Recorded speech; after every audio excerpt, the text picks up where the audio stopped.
ভারত মুসলমান মারার নির্দেশ দিছে। ভারতে বাংলাদেশি হাইকমিশন ভেঙে তছনছ করে ফেলছে। ভারত পেঁয়াজ আলু ডিম সহ নিত্য প্রয়োজনীয় জিনিস বন্ধ করে দিছে। বাংলাদেশে যারা হিন্দু সম্প্রদায়ের লোক আছে তারা এখন গেম খেলবে। ভারত নির্দেশ দিছে দুনিয়া আর হিন্দু এক হওয়ার জন্য বলছে। অলরেডি অনেক বর্ডার বন্ধ করে দিছে।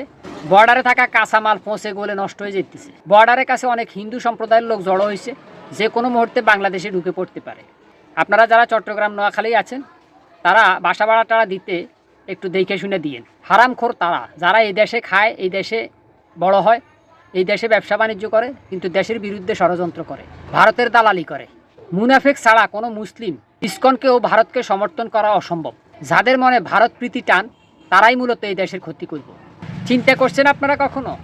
যাদের জন্য এত কিছু করতেছেন তারা অবশেষে আপনাদেরকে কি দিব? নিজের দেশের সম্পদ, নিজের ব্যবসা বাণিজ্য সব হারাইবেন, রোহিঙ্গা হয়ে থাকতে হইব, সারা জীবনভর বিদ্রোহ করবেন। মনে রাখেন।